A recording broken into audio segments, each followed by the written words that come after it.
The ADDIE model is a system of designing instructional units or lessons that can be used in online or on-ground environments.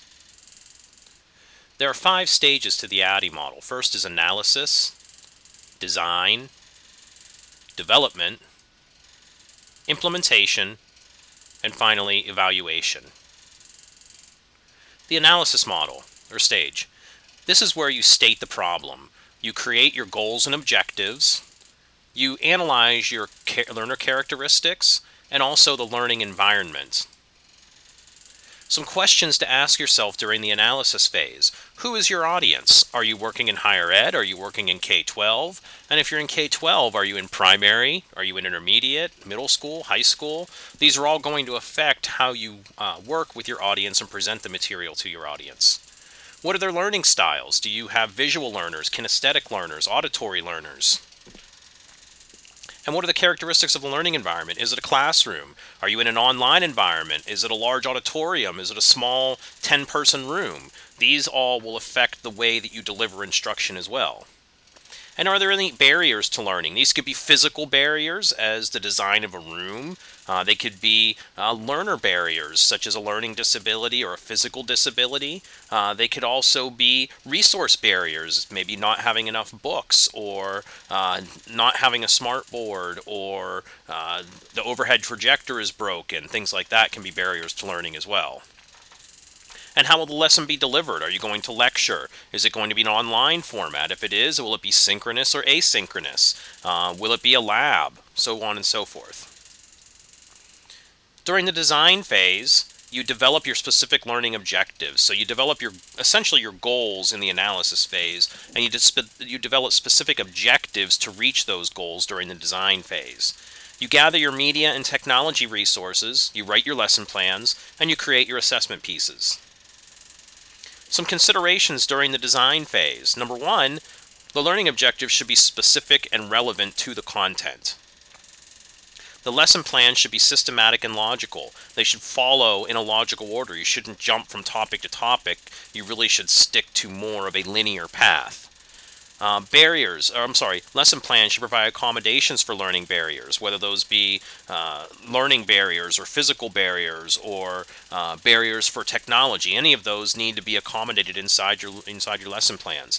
Assessment should be authentic as possible, so you should stick to try to have assessments in your course that focus more on project-based or discussion-based, things like that kind of get away from the traditional multiple choice test. Authentic assessments seem to work much better, especially on online courses, than the traditional paper and pencil tests. Technology should not be the focus of the lesson, unless of course you're teaching technology, but in a regular class you should not focus on the technology, you should focus on the lesson. The technology should be seamless, it should be invisible, and it should help to augment the lesson and not distract from it. The development phase. You will develop your actual instructional pieces during this phase. You'll incorporate your educational technology, and you'll test and debug that educational technology so that when you use it, you make sure that it works properly. And you should also create backup plans for your educational technology in case something doesn't work right. So some questions to ask yourself during development. What do I do if the technology fails? Do I have a backup plan? How and when will I use that backup plan? And do the instructional pieces provide accommodations for my learners? The implementation phase. During this, you will receive training on any technology or new skills that you need in order to teach the class. The students will also receive training on the same thing, any technology or skills that they need to complete the lesson or the course. You'll place your instructional technology, so this will be setting the room up or getting your online classroom prepared. And then you'll actually teach the lesson. Some questions to ask yourself during implementation. Was the teacher and student training adequate? Did it meet its needs, and did you walk away with the skills and the knowledge necessary to teach the class and use any technology in a way that won't interfere with the lesson? What if technology fails? Again, you need to ask yourself this question again. When do I use my backup plans, and do the instructional pieces provide accommodations for learners? During the evaluation phase, was the lesson successful? This is basically what you're looking at during the evaluation phase.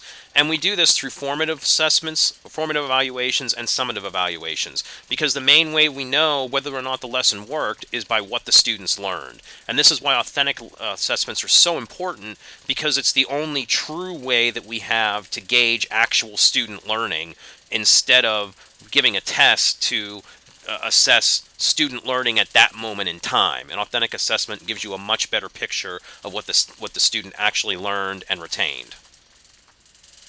Some questions to ask yourself during evaluations. Did the student master the content? And you'll only know that through your evaluations. And what worked well in the lesson and what did not work well? And once you know those two key pieces, what can you do to improve the lesson for next time, and how can you make it better for the student and for yourself? So if you have any questions about the ADDIE model or how you might be able to use it, please leave those questions in the discussion board below.